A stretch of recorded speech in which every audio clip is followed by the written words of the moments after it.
साथियों, आप सभी का इस प्लेटफॉर्म पर स्वागत है।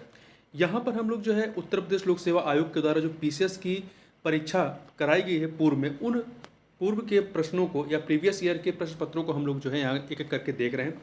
इसके तहत हम लोग जो है प्री के जो प्रश्न पत्र रहे हैं जीएस के, और साथ ही साथ 2017 तक जो मेंस के पेपर हुए हैं, मतलब मेंस में जो आपके जीएस के पेपर हुआ करते थे ऑब्जेक्टिव फॉर्म में 2012 से 2017 तक, उन प्रश्न पत्रों को भी हम लोग एक करके यहाँ पर देख रहे हैं। तो ये जो प्रीवियस ईयर के प्रश्न पत्र हैं वो आपके आगामी जो पीसीएस की परीक्षा होनी है या जो अन्य राज्यों की परीक्षा, चाहे आपकी बीपीएससी की परीक्षा हो, उन सभी के लिए काफ़ी महत्वपूर्ण होगा। क्योंकि ये जो प्रीवियस ईयर के प्रश्न पत्र होते हैं इसमें से कई सारे प्रश्न आपके रिपीट होते हैं और इससे आपको प्रश्नों का नेचर भी पता चलता है। तो इसलिए हमें एक बार प्रीवियस ईयर के प्रश्न पत्रों को जरूर सॉल्व करना चाहिए। तो आज के वीडियो में हम लोग जो है यूपी पीसीएस की मुख्य परीक्षा 2013 का जो पहला प्रश्न पत्र है, देखिए पहले जो है मुख्य परीक्षा में आपके जीएस के 2 प्रश्न पत्र होते थे। तो इसमें जो पहला प्रश्न पत्र जीएस का बहुविकल्पी वाला है उसको यहाँ पर हम लोग देख रहे हैं। इसमें पहला प्रश्न है कि निम्नलिखित वैदिक देवताओं में से किसे उनका पुरोहित माना जाता था। तो बृहस्पति को जो है उनका पुरोहित माना जाता था। अगला है, युद्ध भूमि में बड़ी संख्या में सैनिकों के मारे जाने अथवा आहत हो जाने के बाद किस भारतीय गण अथवा राज्य की स्त्रियों ने सिकंदर के विरुद्ध शस्त्र धारण किया था। तो ये मशक जो है ये राजधानी थी। देखिए सिकंदर के आक्रमण के समय अश्वक एक सीमांत गणराज्य था जिसकी राजधानी मशक थी। यूनानी लेखकों के अनुसार सिकंदर के विरुद्ध हुए युद्ध में बड़ी संख्या में पुरुष सैनिकों के मारे जाने के पश्चात यहाँ की स्त्रियों ने शस्त्र धारण किया था। तो आप मशक और अश्वक दोनों नाम याद रखिएगा। मशक जो है वो अश्वक की राजधानी थी। संस्कृत कवि और नाटककार कालिदास का उल्लेख कहाँ मिलता है। तो पुलकेशिन द्वितीय के एहोल अभिलेख से हमें यह जानकारी मिलती है। एहोल प्रशस्ति बादामी के शासक पुलकेशिन द्वितीय के इतिहास को जानने का एक सशक्त माध्यम है। इस लेख की भाषा संस्कृत था, लिपि दक्षिण ब्राह्मी है। इस लेख की रचना रविकीर्त ने की थी। प्रशस्ति के अंत में लेखक ने यह दावा किया कि उसने इसे लिखकर कालिदास तथा भारवी के समान यश प्राप्त किया, अतः इस अभिलेख में कालिदास का उल्लेख हुआ है।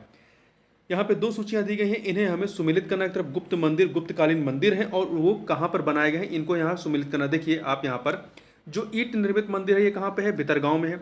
दशावतार मंदिर कहाँ पे है, देवगढ़ में। शिव मंदिर भूमरा मध्य प्रदेश।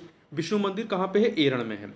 बोरोबदूर स्तूप कहाँ पर स्थित है। तो बोरोबदूर स्तूप जो है इंडोनेशिया के जावा द्वीप पर स्थित है और यह एक यूनेस्को द्वारा मान्य विरासत स्थल है, विश्व विरासत स्थल है, मतलब वर्ल्ड हेरिटेज साइट है। अगला है, निम्नलिखित में से कौन अपने पिता के अभियानों के क्रम में सैनिक छावनी में पैदा हुआ था। तो अमोघ वर्ष राष्ट्रकूट राजा अमोघ वर्ष प्रथम का जन्म नर्मदा नदी के किनारे श्री भावन नामक स्थान पर सैनिक छावनी में हुआ था। उस समय इनके पिता राष्ट्रकूट राजा गोविंद तृतीय उत्तर भारत के सफल अभियानों के बाद वापस लौट रहे थे। कथन कांड का प्रश्न है कि बलबन ने अपने शासन को शक्तिशाली बनाया और सारी सत्ता अपने हाथ में केंद्रित कर ली। ये कथन सही है। कारण वह उत्तर पश्चिम सीमा को मंगोल आक्रमण से सुरक्षित करना चाहता था, ये भी सही है। परंतु ये जो कारण है वो कथन की व्याख्या नहीं कर रहा है कि वो उसने क्यों सारी सत्ता अपने हाथों में केंद्रित की थी। तो यहाँ पर कथन कारण दोनों सही, परंतु व्याख्या नहीं हो रही, इसलिए बी ऑप्शन हो जाएगा। देखिए गयासुद्दीन बलबन दिल्ली सल्तनत में गुलाब वंश का शासक था। उसने 1266 से लेकर के 1286 ईस्वी तक शासन किया था। इसने सम्राट के पद को दैवीय घोषित कर सारी सत्ता अपने हाथ में केंद्रित कर ली थी। इसने सिजदा और पैबोस प्रथा की शुरुआत की थी। बलबन ने मंगोलों के आक्रमण की रोकथाम करने के उद्देश्य उत्तर पश्चिम सीमा पर सुदृढ़ दुर्गों का निर्माण कराया था। आगे चलते हैं। 2 यहाँ पे सूचियाँ, एक तरफ रचना और उसके रचनाकार का नाम है, इन्हें हमें सुमेलित करना। देखिए तबकाते अकबरी जो है ये किसकी रचना, निजामुद्दीन की है, 3 से मिलाइए। तबकाते नासरी मिनहाजुद्दीन बिन सिराजुद्दीन की है, 2 से मिला दीजिए। और वहीं तारीख फिरोज शाही जियाउद्दीन बरनी की 4 से मिलाइए। तारीख यामिनी अल उतवी की है तो 1 से मिला दीजिए। 3 2 4 1 ए ऑप्शन आपका यहाँ पर सही हो जाएगा।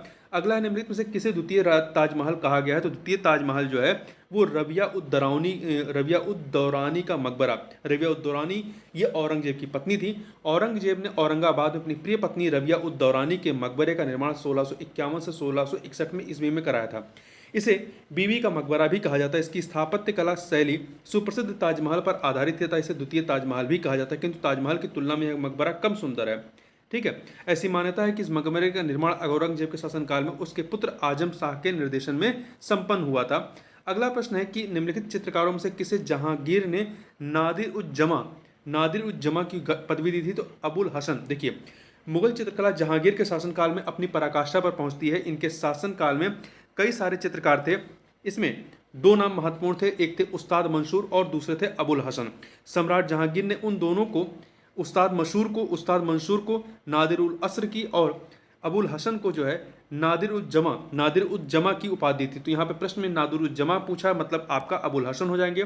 देखिए, नादिर उल असर मतलब उस्ताद मंसूर जो है, ये इनकी जो विशेषज्ञता थी, जो प्रसिद्धि थी, वो पक्षी विशेषज्ञ चित्रकार के रूप में थी, जबकि अबुल हसन की जो प्रसिद्धि थी वो व्यक्ति चित्र में महारत के रूप में थी, मतलब व्यक्ति चित्रकार के रूप में थी। अगला है, दो सूचियां दी गई हैं, इन्हें हमें सुमेलित करना है। एक तरफ सूफी संत हैं और दूसरी तरफ वो संत किससे संबंधित रहे, किस संप्रदाय से, इसको यहाँ सुमेलित करना है। देखिए, ख्वाजा मोइनुद्दीन चिश्ती चिश्तिया संप्रदाय से थे, 3 से मिले। शेख अहमद सरहिंदी नक्शबंदी संप्रदाय से थे, नक्शबंदी, तो यहाँ पे 4 से मिले। दारा शिकोह जो है कादरिया संप्रदाय से संबंधित थे, तो 2 से मिला। ये शेख साहबुद्दीन का संबंध जो है ये सुहरावर्दी संप्रदाय से था, तो 1 से मिला। ये 3421 आपका सी ऑप्शन हो जाएगा। अगला है, निम्नलिखित में से किसे भारत का सादी कहा जाता है, तो अमीर हसन को कहा जाता है। अमीर हसन दहलवी को उनकी उच्च गजलों के कारण। निम्नलिखित में से किसने प्रसिद्ध कुतुब मीनार के निर्माण में योगदान नहीं दिया, कुतुबुद्दीन ऐबक का इसमें योगदान था, इन्होंने प्रारंभ कराया था। इल्तुतमिश के समय में पूर्ण होता है और फिरोज शाह तुगलक के समय में क्या होता है, ये टूट जाता है, तो ये इसका जो है कह सकते हैं कि फिर से निर्माण करते हैं, मतलब पूरी तरह नहीं टूटता है। इसकी चौथी मंजिल को कुछ हानि होती है, तो जिस पर फिरोज शाह तुगलक ने जो है चौथी मंजिल के स्थान पर 2 और मंजिलों का निर्माण किया था। इसके निर्माण से जो है गयासुद्दीन तुगलक का कोई संबंध नहीं रहा है। अगला है, अष्टप्रधान नाम की मंत्री परिषद थी, किससे संबंधित, मराठा प्रशासन में थी, मराठा प्रशासन में। निम्नलिखित में से किसने हितोपदेश का फारसी में अनुवाद किया था, तो ताजुल माली ने। सल्तनत काल में हितोपदेश का फारसी भाषा में अनुवाद मुफर्री उल कुलूब के नाम से ताजुल माली द्वारा 1540 के आसपास किया गया था। निम्नलिखित सूफीवाद के सिलसिलों में कौन संगीत के विरुद्ध थे, नक्शबंदी सिलसिले की स्थापना 14वीं सदी में ख्वाजा बहाउद्दीन नक्शबंद ने की थी। शेख अहमद सरहिंदी ख्वाजा बकी बिल्लाह सरहिंदी जो है ख्वाजा वकी बिल्लाह के जो हैं प्रमुख शिष्य थे, जो मुजद्दिद अर्थात इस्लाम धर्म के सुधारक के नाम से भी प्रख्यात थे। देखिए, इन्होंने जो है जो इससे संबंधित जो कह सकते हैं संत थे नक्शबंदिया संबंधित, इन्होंने अकबर की उदारवादी नीतियों का विरोध किया था। औरंगजेब जो है वो नक्शबंदिया संप्रदाय से ही संबंधित था। अगला है, निम्नलिखित में से किसने स्वयं को हिंदुस्तान का तोता कहा था, तो अमीर खुसरो ने कहा था। देखिए, अबुल हसन यामुनुद्दीन खुसरो, जिसे प्रायः अमीर खुसरो के नाम से जाना जाता है, का जन्म 1253 ईस्वी में उत्तर प्रदेश के वर्तमान कासगंज, जिसे काशी रामनगर भी कहते हैं, जिले के पटियाली नामक स्थान पर हुआ था। खुसरो ने अपने को स्वयं को तूतीय हिंद कहा था। अगला है, निम्नलिखित में से कौन एक मुगल सम्राट द्वारा नियुक्त बंगाल का अंतिम गवर्नर था, मुर्शीद कुली खान। मुगल सम्राट फर्रुखशियर द्वारा 1717 ईस्वी में मुर्शीद कुली खान को बंगाल का गवर्नर या सूबेदार नियुक्त किया गया। मुर्शीद कुली खान की मृत्यु के पश्चात उसका दामाद शुजाउद्दीन बंगाल का सूबेदार बनता, जिसे तत्कालीन मुगल सम्राट मोहम्मद शाह रंगीला द्वारा मान्यता प्रदान की गई थी, मतलब नियुक्त नहीं किया गया था, मान्यता दी गई थी। अतः मुगल सम्राट द्वारा स्वतंत्र रूप से नियुक्त बंगाल का अंतिम गवर्नर मुर्शीद कुली खान था। निम्नलिखित में से कौन सही सुमेलित हैं, देखिए कौन सही सुमेलित है। द ग्रेट डिवाइड, ये जो भारत पाकिस्तान विभाजन पर आधारित जो पुस्तक है, इसकी रचना एच.बी. हॉटसन ने की है, ना कि विलियम बेडवर्ड ने। हिंदू स्वराज के रचनाकार कौन रहे हैं, Mahatma Gandhi. The guilty man of India's partition, ये राम मनोहर लोहिया की पुस्तक है। वहीं glimpses of the world history, ये जो है जवाहरलाल नेहरू की पुस्तक है, महात्मा गांधी की नहीं है। अगला यहाँ पे 2 सूचियाँ हैं, बताना है कौन किससे संबंधित है। सुभाष चंद्र बोस का संबंध भारतीय राष्ट्रीय कांग्रेस के हरपुरा अधिवेशन से रहा है, तो इसको आप 2 से मिला दीजिए। वल्लभ भाई पटेल का संबंध जो है ऑपरेशन पोलो से है, 3 से मिलाइए। इकबाल का संबंध 1930 के मुस्लिम लीग अधिवेशन से है, 4 से मिलाइए। बटुकेश्वर दत्त का संबंध सेंट्रल असेंबली में बम फेंके जाने से 1929 में जो बम फेंका जाता है उससे संबंधित था, तो 1 से मिला दीजिए। तो 2 3 4 1 मतलब आपका ए ऑप्शन यहाँ पर सही हो जाएगा। अगला प्रश्न है आपका, निम्नलिखित अधिनियमों में से प्रथम बार किसमें गवर्नर जनरल ऑफ बंगाल के पद हेतु प्रावधान किया गया था, तो ये रेगुलेटिंग एक्ट 1773 में। ठीक है, इसी के तहत जो है बंगाल का प्रथम गवर्नर जनरल कौन बना था, वॉरेन हेस्टिंग बनाया जाता है। अगला है, पंजाब के पूर्व महाराज दलीप सिंह के विषय में निम्नलिखित में से कौन एक कथन सत्य है। देखिए, 23 अक्टूबर 1893 को उनका निधन जो है फ्रांस के पेरिस में हुआ था, ये कथन सत्य है। ठीक है, नासिक में उनकी अंत्येष्टि थी नहीं, इंग्लैंड में हुई थी। उन्होंने कभी सिख धर्म नहीं छोड़ा, बिल्कुल छोड़ा था, सिख धर्म छोड़ करके ईसाई धर्म अपना लिया था। वह कभी रूस नहीं गए थे, बिल्कुल रूस की यात्रा उन्होंने की थी। ठीक, आगे बढ़ते हैं। Journey through the kingdom of Awadh in the air on the year 1849 to 50 report किसके द्वारा लिखी गई थी? तो ये रिपोर्ट जो है डब्ल्यू एच स्लीमैन के द्वारा लिखी गई थी। ठीक है, ये एक ब्रिटिश प्रशासक थे जिन्होंने ठगी प्रथा का अंत करने में महत्वपूर्ण भूमिका निभाई थी। पंजाब के विलय के पश्चात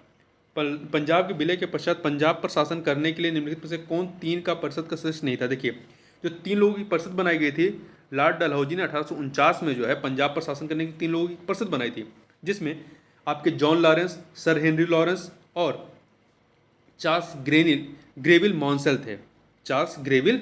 थे। तीन लोग थे, परंतु इसमें एच.एम. इलियट और रॉबर्ट मॉन्टगोमरी ये इससे संबंधित नहीं थे। तो मतलब ये आपका ए और डी दोनों हो जाएगा। आगे बढ़ते हैं। अगला प्रश्न है आपका कि निम्नलिखित बंगाल के गवर्नर जनरलों में से कौन एक तृतीय आंग्ल मैसूर युद्ध से संबद्ध था?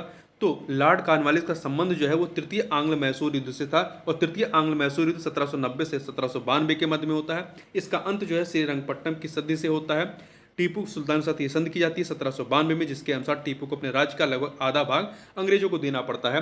निम्नलिखित में से कौन एक सही सुमेलित है? देखिए, अवध का विलीनीकरण जो है ये लॉर्ड डलहौजी के समय में होता है। अवध का विलीनीकरण 1856 ईस्वी में लॉर्ड डलहौजी के समय में होता है, कुशासन का आरोप लगा करके। और सिंध का विलीनीकरण 1843 में जो होता है वो लॉर्ड एलन बरो के समय में होता है। तो ये दोनों ही गलत हैं। ठीक है, लॉर्ड वेल्जली के समय में चतुर्थ आंग्ल मैसूर युद्ध होता है, ये सही है आपका 1799 में।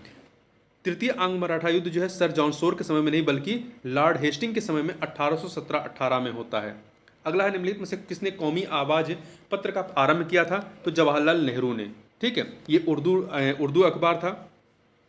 तो 1945 में जवाहरलाल नेहरू तथा रफ़ी अहमद किदवई द्वारा लखनऊ से प्रारंभ किया गया था। वर्ष 1997 में इस अखबार का प्रकाशन बंद हो गया। निम्नलिखित में से कौन सही सुमेलित है? Bhagat Singh an introduction to the dreamland, ये पुस्तक जो है भगत सिंह की है, सही है। ठीक है, सुभाष चंद्र बोस की बंदी जीवन नहीं।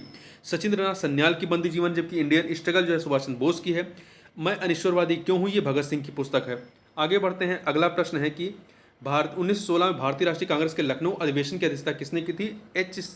AC मजूमदार ने की थी, AC मजूमदार ने। और इसी अधिवेशन में जो है कांग्रेस और मुस्लिम लीग का जो है समझौता होता है, साथ ही साथ नरम दल और गरम दल का भी आपस में समझौता होता है। आगे चलते हैं। रविन्द्रनाथ टैगोर के विषय में निम्नलिखित में से कौन सा एक कथन असत्य है? पहला है कि उन्होंने प्राचीन भारत और उसकी संस्कृति का गौरवगान किया, सही है। उन्होंने शिवाजी और गुरु गोविंद सिंह को राष्ट्र निर्माता के रूप में देखा, सही है। उनके अनेक गीतों में मराठों के बहादुरी का खंडन किया गया है, ये भी सही है। उन्होंने स्वदेशी आंदोलन के आर्थिक पक्ष का समर्थन किया, नहीं, विरोध किया था। उनके उपन्यास घरे बारे में स्वदेशी आंदोलन के आर्थिक पक्ष के दुष्परिणामों का एक मुस्लिम व्यापारी की व्यथा के माध्यम से चित्रण किया गया है। अगला है, उन्होंने इसी में थोड़ा याद रखिएगा कि टैगोर जी ने जो है स्वदेशी के आंदोलन के दौरान विदेशी वस्त्रों के जलाए जाने का उन्होंने विरोध किया था और इसे निष्ठुर बर्बादी की संज्ञा दी थी। गदर पार्टी का पत्र गदर क्या था? एक साप्ताहिक पत्र था। गदर पार्टी की स्थापना 1913 में की गई थी। सोहन सिंह भाकना गदर पार्टी के संस्थापक अध्यक्ष थे। इस पार्टी का मुख्यालय USA अमेरिका के सैन फ्रांसिस्को में था। गदर पार्टी द्वारा गदर नामक साप्ताहिक पत्र का प्रकाशन किया गया था। ये कई भाषाओं में निकाली गई थी। ठीक है, निम्नलिखित में से साइमन कमीशन का कौन एक सदस्य उदारवादी दल का था? सर जॉन साइमन ये इसके सदस्य थे। ठीक है, और ये उदारवादी दल लिबरल पार्टी के सदस्य, जबकि भारतीय स्वतंत्रता 1947 के समय ब्रिटिश प्रधानमंत्री क्लीमेंट एटली भी इस कमीशन में थे, जो कि श्रमिक दल लेबर पार्टी के सदस्य के रूप में शामिल थे। तो यहाँ पे सर जॉन साइमन हो जाएंगे, ए ऑप्शन हो जाएगा। अगला प्रश्न आप देखिए, निम्नलिखित में से उत्तर प्रदेश के किस एक जनपद में भारत छोड़ो आंदोलन के दौरान समानांतर सरकार की स्थापना की गई? देखिए, भारत छोड़ो आंदोलन 1942 के दौरान भारत भर में जो है लगभग चार जगहों पर जो है आपके समानांतर सरकार की स्थापना की गई थी। देखिए, पहला आपका बलिया में होता है अगस्त 1942 में चित्तू पांडे के नेतृत्व में। बलिया कहाँ है? उत्तर प्रदेश में। तो सी ऑप्शन आपका सही हो जाएगा। दूसरा जो था बंगाल के मिदनापुर के तामलुक जिला में दिसंबर 1942 से सितंबर 1944 तक।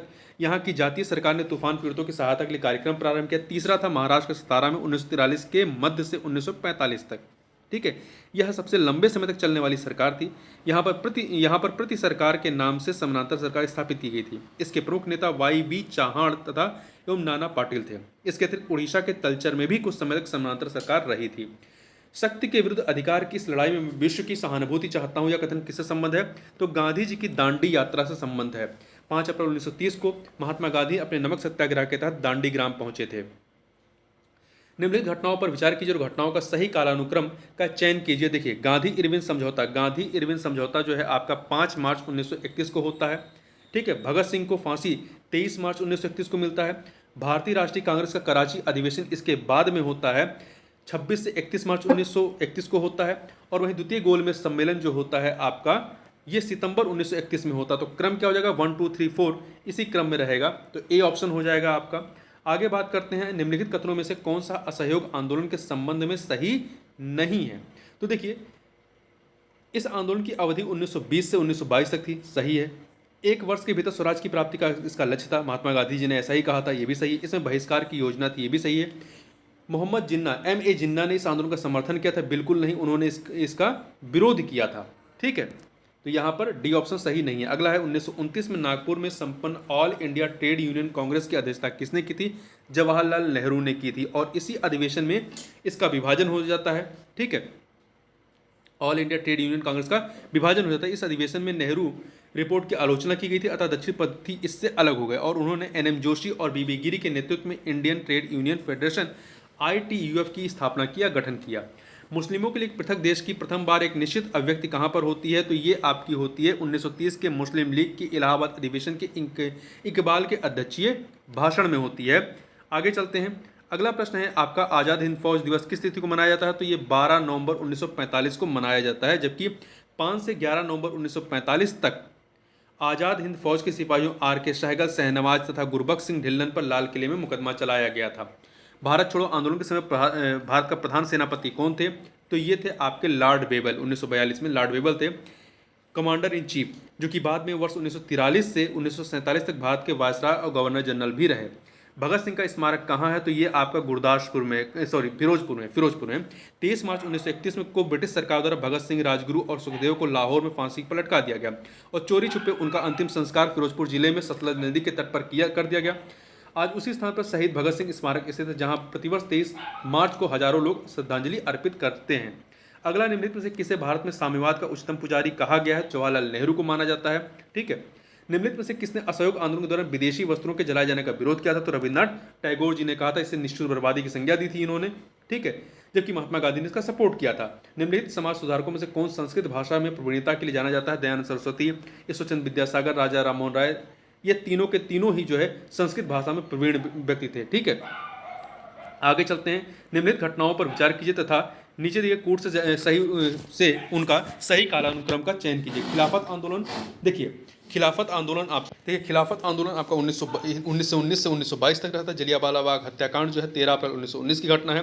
भारतीय राष्ट्रीय कांग्रेस का अमृतसर अधिवेशन जो है ये 26 से 30 दिसंबर 1919 को होता है।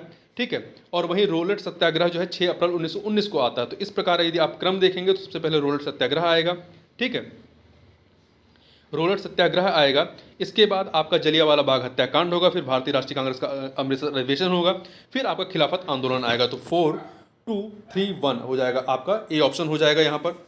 अगला प्रश्न, निम्नलिखित प्रांतों में से किस प्रांत के सत्याग्रहियों की संख्या महात्मा गांधी के दांडी कूच में सर्वाधिक थी? गुजरात के।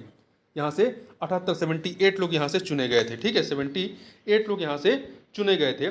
बापू माई मदर शीर्षक संस्मरण किसने लिखा था? तो ये मनुबहन गांधी ने लिखा था। हिंद स्वराज महात्मा गांधी द्वारा लिखी गई थी, किस भाषा में? तो उर्दू, गुजराती भाषा में लिखी गई थी। ये 1909 में लिखी गई थी, जब ये एक समुद्री जहाज के डेक पर इन्होंने लिखी थी, जब ये लंदन से जो है दक्षिण अफ्रीका के केपटाउन के लिए वापस जा रहे थे। ठीक है।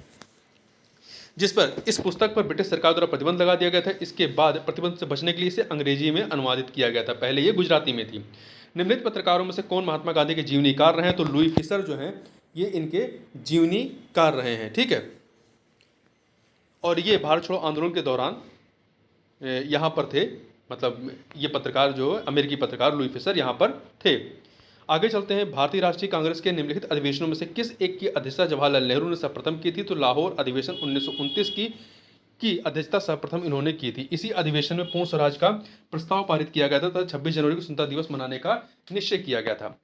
अब भूगोल के प्रश्नों को देखें तो किन भारतीय राज्यों में निम्न भारतीय राज्यों में से कौन रेशमी वस्त्र का सबसे बड़ा उत्पादक? तो वर्तमान में आपका जो है कर्नाटक नंबर 1 पर है, आंध्र प्रदेश दूसरे नंबर पर है। तो यहाँ पर आपका ए ऑप्शन हो जाएगा। ठीक है, आगे देखिए, निम्न में से कौन एक मंदाकिनी नदी के किनारे अवस्थित नहीं है? तो गौरीकुंड, रामबाड़ा, गुप्त काशी यह है, परंतु गोविंद घाट जो है ये मंदाकिनी नदी के किनारे नहीं है। गोविंद घाट जो है ये अलकनंदा व लक्ष्मण गंगा नदी के किनारे अवस्थित है। राजस्थान का लगभग एकाधिकार है किस पे? तो जस्ता पर लगभग इनका एकाधिकार है। किशन गंगा एक सहायक नदी है किसकी? झेलम की सहायक नदी है और इसी पर जो है किशन गंगा परियोजना है। झेलम नदी पर ही तुलबुल परियोजना का भी निर्माण किया गया है। अगला है 2 सूचियां हैं, तेल शोधक कारखाना और राज्य, इन्हें सुमेलित करना है। देखिए, तटिपाका कहाँ पे है? तो तटिपाका जो है आपका आंध्र प्रदेश में है। तटिपाका तेल शोधक कारखाना आपका आंध्र प्रदेश में, 3 से मिला दीजिए। कोयली कहाँ पे? गुजरात में, 1 से मिलाइए। नागापट्टिनम कहाँ है? तो तमिलनाडु में है ये, तमिलनाडु। 2 से मिलाइए। नुमालीगढ़ कहाँ पे है? तो असम में। 4 से मिला दीजिए। तो 3124 आपका बी ऑप्शन हो जाएगा। आगे बढ़ते हैं, अगला है मटर की पत्ती विहीन जाति कौन सी है? तो अर्पणा जो है ये पत्ती विहीन प्रजाति है। ठीक है, अगला प्रश्न है आपका कि बारानी दीप किस फसल की किस्म है? तो ये धान की है। इसके अतिरिक्त नरेंद्र शुष्का सम्राट, लालमती इत्यादि धान की प्रजातियां हैं। अगला है बहार एक प्रसिद्ध प्रजाति है, तो किसकी? अरहर की। बहार जो है एक अरहर की प्रजाति है, अरहर जो दाल होती है। इसके अतिरिक्त अरहर की अन्य प्रजातियों में अमर, आजाद, मालवीय चमत्कार, मालवीय विकास इत्यादि हैं। भारत में दालों का सबसे बड़ा उत्पादक राज्य कौन सा है? तो देखिए, भारत में दालों का सबसे बड़ा उत्पादक राज्य मध्य प्रदेश है, दूसरे नंबर पर महाराष्ट्र है, तीसरे पे राजस्थान आएगा। आगे चलते हैं, भारत में सर्वाधिक गन्ना पैदा करने वाला राज्य कौन सा है? तो यह है उत्तर प्रदेश है। पहले पे आपका उत्तर प्रदेश है, दूसरे पे महाराष्ट्र है, तीसरे पे कर्नाटक है। विश्व में धान उत्पादन भारत का स्थान कौन सा? दूसरा। पहले पे चाइना है, दूसरे पे भारत है। आगे चलते हैं, अगला है दलहनी फसलों में संतुलित खाद का अनुपात, एनपीके का जो अनुपात कितना होना चाहिए? ये आपका 0:1:1 या 1:2:2 होना चाहिए, 1:2:3 होना चाहिए। तो यहाँ पर विकल्प में आपका 1:2:2 है, तो यहाँ पर ए विकल्प सही हो जाएगा। तो याद रखिएगा, चाहे तो आपका 0:1:1 हो, 1:2:2 या 1:2:3 होना चाहिए। विश्व के फल उत्पादन में भारत का योगदान कितना है? तो देखा जाए ये लगभग 13.6% हिस्सेदारी है। वर्तमान में 10 पॉइंट समथिंग है। ठीक है, और भारत जो है विश्व में फल के उत्पादन में दूसरे नंबर पे है, पहले पे चाइना है।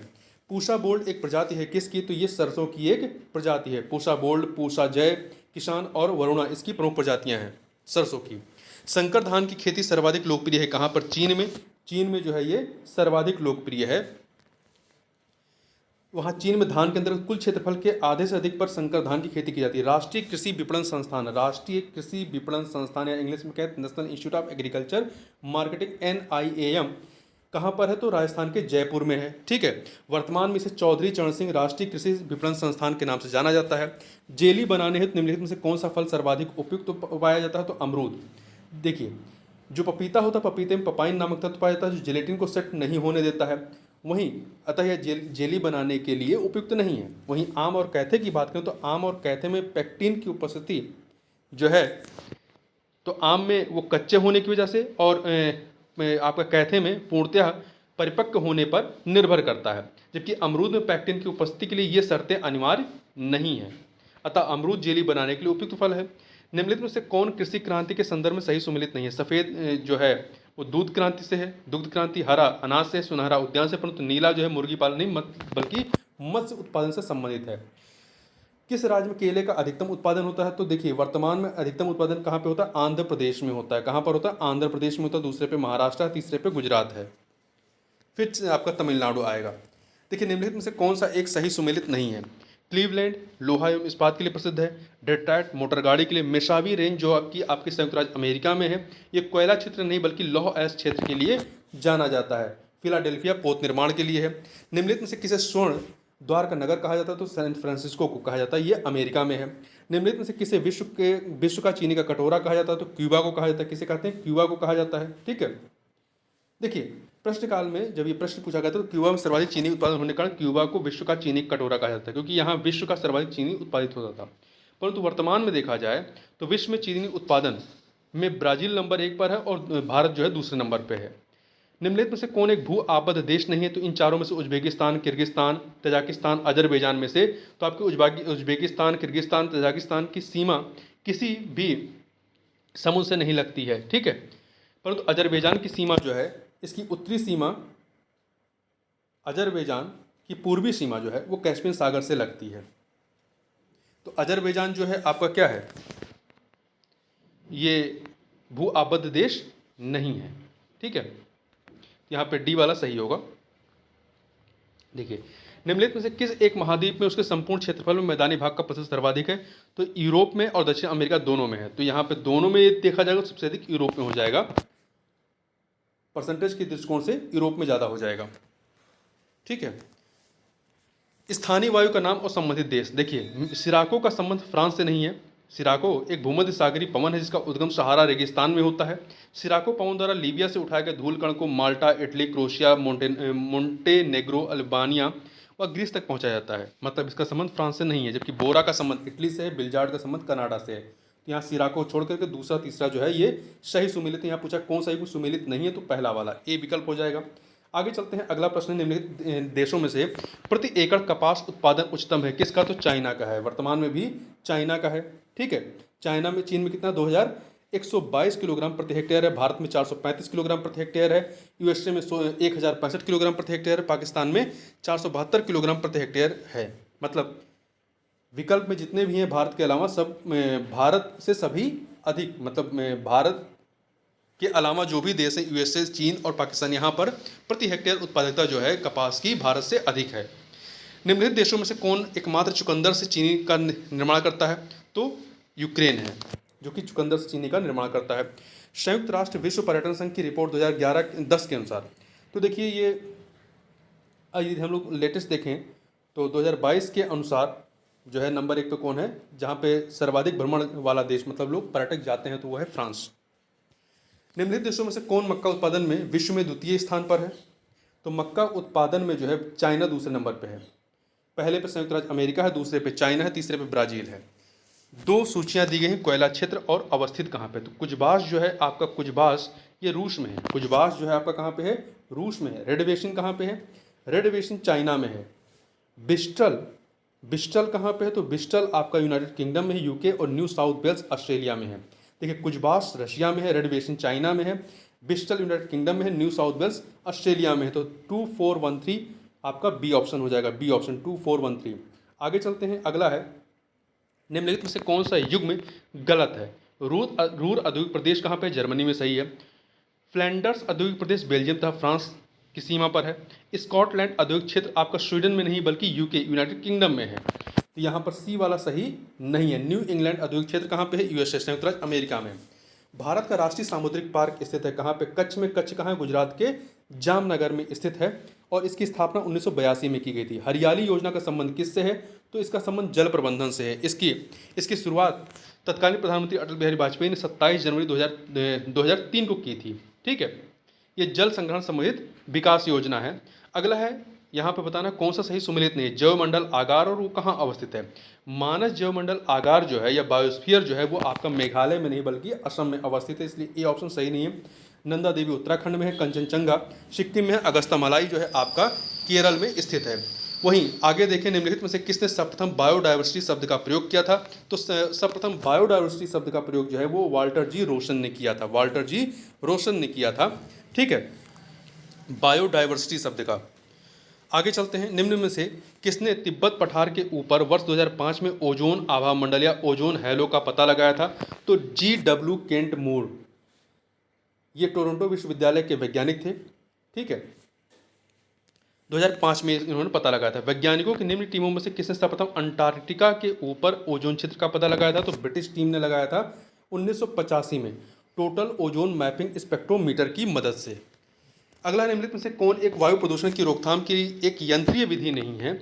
तो बैग फिल्टर है, साइक्लोन कलेक्टर है, साइक्लोन सेपरेटर है, परंतु साइक्लोन डिवाइडर ये यंत्रीय विधि नहीं है इसके लिए। ठीक है, आगे चलते हैं। अगला है निम्नलिखित में से कौन एक वायु प्रदूषण से संबंधित नहीं है? स्मॉग, अम्लवर्षा, एस्बेस्टोसिस, इनका संबंध वायु प्रदूषण से, परंतु यूट्रिफिकेशन का संबंध जो है वायु प्रदूषण से नहीं है। देखिए, जल में पोषण तत्वों की अधिकता भी जीवों के ऊपर प्रभाव डालती है। जल में जब जैविक तथा अजैविक दोनों प्रकार के पोषक तत्वों की वृद्धि हो जाती है तो इस घटना को सुपोषण कहते हैं। इसे इंग्लिश में यूट्रोफिकेशन कहा जाता है। ठीक है, आगे चलते हैं। अगला प्रश्न है आपका कि पेड़ पौधों एवं जंतुओं की सर्वाधिक विविधता विविधता की विशेषता किस प्रकार के वनों की है? तो ये उष्णकटिबंधीय आर्द्र वनों की विशेषता है। ठीक है, अगला है जनगणना संबंधित प्रश्न है। जनगणना 2011 के अनुसार भारत में 14 वर्ष से कम आयु वालों की संख्या सकल आबादी का कितने प्रतिशत है? तो ये जो है 14 वर्ष से कम मतलब 0 से 13 वर्ष के लोगों की जो आबादी है वो टोटल आबादी कितना है? 29% है। कितना है? 29, 28.6%, लगभग 29% हो गया। अगला है भारत में निम्नलिखित में से किस राज्य में नगरीय घनत्व सर्वाधिक है? पश्चिम बंगाल का। देखिए, ऐसे देखा जाएगा तो बिहार का है। ठीक है, बिहार का है, परंतु ये विकल्प में आपका पश्चिम बंगाल का है। ठीक, पश्चिम बंगाल यहाँ पे 5,683। अगला है यहाँ पे 20वीं सदी के अंतिम 2 दशकों 1981 से लेकर 2001 में उच्चतम जनसंख्या वृद्धि प्रतिशत परिवर्तन अंकित की गई कहाँ पे? नागालैंड में की गई। कहाँ पे? नागालैंड में। देखिए, 1981-91 में यहाँ पे कितनी थी जनसंख्या वृद्धि दर?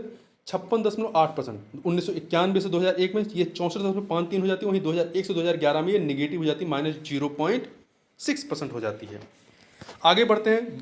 2011 की जनगणना के अनुसार भारत में 10 लाखी नगरों की संख्या कितनी है? 53 है। जनगणना 2011 के अनुसार सबसे कम लिंगानुपात वाला राज्य कौन सा है? वो है आपका हरियाणा, जहां पे 879 लिंगानुपात रहा है। भारत के निम्नलिखित राज्यों में से किसका जनसंख्या के दृष्टि से दूसरा स्थान है जबकि क्षेत्रफल की दृष्टि से तीसरा स्थान है 2011 की जनगणना के अनुसार? तो देखिए, इसमें आपका महाराष्ट्र का नाम आता है। ठीक है, कौन सा? महाराष्ट्र। महाराष्ट्र क्षेत्रफल के दृष्टिकोण से तीसरे नंबर पे है। पहले पे आपका राजस्थान है, फिर मध्य प्रदेश, तीसरे पे महाराष्ट्र। परंतु जनसंख्या के दृष्टिकोण से देखें तो उत्तर प्रदेश के बाद दूसरे नंबर पे ये आता है। यहाँ पे डी ऑप्शन हो जाएगा। अगला है फसलों के भारतीय संस्थान कहाँ पर स्थित है, जो दिए गए हैं। ठीक, इन दोनों सूचियों को सुमेलित करना है। तो जो आपका पहला है IIVR, देखिए IIVR मतलब भारतीय सब्जी अनुसंधान संस्थान, वी से वेजिटेबल, आप बी मतलब एक इसका कोड बना लीजिए। IIVR में आप वी याद रखिएगा, वी क्या है? वेजिटेबल। तो ये इसका संस्थान कहाँ पे है? वाराणसी। ठीक है, भारतीय दलहन अनुसंधान संस्थान IIPR, पी से क्या है? पल्सेस, तो कानपुर हो जाएगा। भारतीय गन्ना अनुसंधान संस्थान IISR, एस से शुगरकेन, लखनऊ हो जाएगा। भारतीय बागवानी अनुसंधान संस्थान IIHR, हॉर्टिकल्चर, एस से हॉर्टिकल्चर बागवानी, मतलब ये बेंगलुरु हो जाएगा। इस प्रकार से याद कर सकते हैं। 1903 में भारतवर्ष की प्रथम चीनी मिल कहाँ स्थापित की गई थी? उत्तर प्रदेश के देवरिया जिले के प्रतापपुर में स्थापित की गई थी। हिंडाल्को कहाँ स्थापित किया गया है? तो ये रेनकूट में, उत्तर प्रदेश के रेनकूट में स्थापित किया गया है। ठीक है, उत्तर प्रदेश के रेनकूट में स्थित आदित्य बिड़ला समूह की कंपनी हिंडाल्को की स्थित का मुख्य कारण इसकी शक्ति के स्रोत से निकटता है। ये सोनभद्र के रेनकूट में है। उत्तर प्रदेश औद्योगिक विकास निगम मतलब यूपी से SIDC कहाँ पर स्थापित की गई है? तो ये आपका ये कानपुर में है। कहाँ पर है? कानपुर में है। देश में प्रथम कृषि विश्वविद्यालय की स्थापना कब की गई थी? 1960 में की गई थी। भारत के प्रथम प्रधानमंत्री जवाहरलाल नेहरू द्वारा 17 नवंबर 1960 को उत्तर प्रदेश कृषि विश्वविद्यालय के रूप में इसका उद्घाटन पंतनगर, उत्तराखंड, तत्कालीन उत्तर प्रदेश में, अब तो उत्तराखंड हो गया, में किया गया था। बाद में इसका नाम गोविंद बल्लभ पंत कृषि एवं प्रौद्योगिकी विश्वविद्यालय कर दिया गया। ग्रामीण विकास के लिए पायलट परियोजना का प्रारंभ किया गया था वर्ष 1948 में किया गया था, इटावा पायलट परियोजना के रूप में। ठीक है, सितंबर 1948 में इटावा से 17 मील दूर महेवा गांव में। भारत में इस योजना को प्रारंभ करने का श्रेय अमेरिकी सैन्य अधिकारी अल्बर्ट मेयर को दिया जाता है। अगला है भारतीय पशु चिकित्सा अनुसंधान संस्थान कहाँ पर है? तो ये आपका बरेली जिले में, उत्तर प्रदेश के बरेली जिले में स्थित है। इसकी स्थापना 1889 में की गई थी। भारत में गेहूं उत्पादन में उत्तर प्रदेश का योगदान लगभग कितना है? तो वर्तमान में यदि देखा जाए तो ये 31.77% मतलब 32% करीब है। भारतीय गन्ना अनुसंधान संस्थान कहाँ पर है? तो ये लखनऊ में है। इसकी स्थापना 1952 में हुई थी, 1952 में। देखिए ये गन्ने का है तो छोड़ दीजिए, गन्ने के समर्थित मूल्य, ये करंट अफेयर का प्रश्न हो गया। अगला है आपका, उत्तर प्रदेश के निम्नलिखित जनपदों में से कौन क्षेत्रफल की दृष्टि से सबसे छोटा है? तो वाराणसी, जौनपुर, इलाहाबाद, गाजीपुर में सबसे छोटा वाराणसी है और इन चारों में सबसे बड़ा आपका इलाहाबाद है। ठीक है, सबसे छोटा वाराणसी है। उत्तर प्रदेश का प्रमुख लोक नृत्य क्या है? धोबिया, राई, सायरा, ये सभी के सभी यहाँ के लोक नृत्य हैं, तो डी ऑप्शन हो जाएगा। 2011 की जनगणना के अनुसार उत्तर प्रदेश में महिला आबादी कुल आबादी का लगभग कितना है? तो ये आपका 48% है, 48% है। उत्तर प्रदेश में उर्दू को द्वितीय राजभाषा कब घोषित किया गया? 1989 में घोषित किया गया था।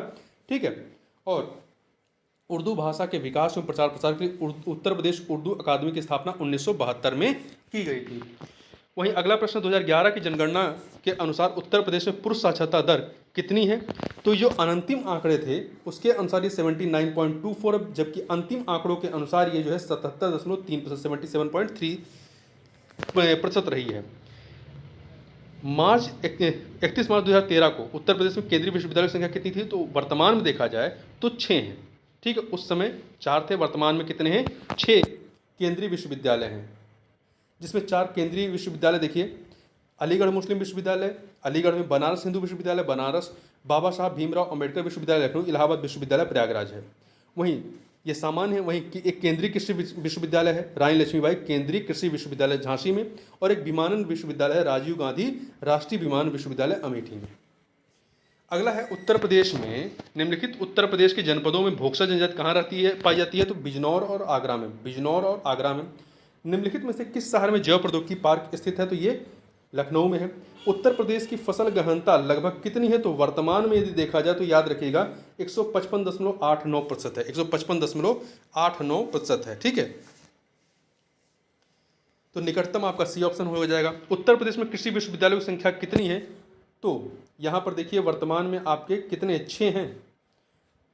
प्रश्नकाल में आपके 5 थे, परंतु वर्तमान में आप 6 याद रखिएगा। Acharya Narendra Dev university of agriculture and technology Ayodhya में है, राज्य विश्वविद्यालय। Sardar Vallabh Bhai Patel university of agriculture and technology Meerut, राज्य विश्वविद्यालय है, ये कृषि विश्वविद्यालय ही है। Chandrashekhar Azad university of agriculture and technology Kanpur में है, राज्य विश्वविद्यालय। Sam Higginbottom institute of agriculture and technology and sciences deemed विश्वविद्यालय है, रानी लक्ष्मीबाई केंद्रीय कृषि विश्वविद्यालय झांसी में है। Banda university of agriculture and technology Banda है। तो इस प्रकार से कुल 6 हो गए। ठीक है, भारतीय साग भाजी अनुसंधान संस्थान कहाँ पे है? तो ये बनारस में, वाराणसी में है। अब यहाँ पे करंट के प्रश्न जिनको हमको नहीं देखना है। विविध प्रश्नों को देख लेते हैं। निम्नलिखित में से किसमें नेचुरल हिस्ट्री का राष्ट्रीय संग्रहालय नहीं है? देखिए आपका हैदराबाद में नहीं है। देखिए नेचुरल हिस्ट्री की राष्ट्रीय संग्रहालय की स्थापना वर्ष 1978 में नई दिल्ली में की गई थी। बाद में क्षेत्रीय नेचुरल हिस्ट्री संग्रहालयों की स्थापना देश के कई भागों में की गई थी, जिसमें आपका दक्षिणी क्षेत्र का मुख्यालय कहाँ पे है? मैसूर में। मध्य क्षेत्र का भोपाल में, पूर्वी क्षेत्र का भुवनेश्वर में। इसके अलावा 2 और हैं, जिसमें से सवाई माधोपुर पश्चिमी क्षेत्र का मुख्यालय है और गंगटोक जो है वो उत्तर पूर्वी क्षेत्र का मुख्यालय रहा है। आगे देखते हैं निम्नलिखित राज्यों के निर्माण का सही अवरोही क्रम क्या है? तो इसमें देखिए राजस्थान का निर्माण होता है आपका 1956 में, महाराष्ट्र का 1960 में और हरियाणा का 1966 में। तो आपका राजस्थान, महाराष्ट्र, हरियाणा हो जाएगा। यहाँ पे 2 सूचियाँ दी गई हैं। फसलों के परियोजना निदेशालय कहाँ पर स्थित हैं? इन्हें सुमेलित करना है। तो देखिए पहला जो है आपका DRR director of rice research, ये चावल अनुसंधान निदेशालय हैदराबाद तेलंगाना। दूसरा है DWR मतलब डायरेक्टरेट ऑफ व्हीट रिसर्च, गेहूं अनुसंधान निदेशालय करनाल में है, हरियाणा। तीसरा जो है DMR मतलब डायरेक्टरेट ऑफ मेज रिसर्च मतलब मक्का अनुसंधान निदेशालय नई दिल्ली में है। चौथा है आपका DPR मतलब डायरेक्टरेट ऑफ पल्सेज रिसर्च, दाल अनुसंधान निदेशालय, ये कानपुर में है। निम्न में से कौन सी आम की किस्म दशहरी और नीलम के क्रॉस से विकसित की गई? आम्रपाली को विकसित किया गया। राष्ट्रीय पादप अनुवांशिक संस्थान ब्यूरो कहाँ पर है? तो ये आपका नई दिल्ली में है। इंग्लिश में कहें तो national bureau of plant genetic resources NBPGR नई दिल्ली में है। राष्ट्रीय डेयरी शोध संस्थान कहाँ है? हरियाणा के करनाल में है। ठीक है, इसे वर्ष 1989 में डीम्ड विश्वविद्यालय का दर्जा दिया गया।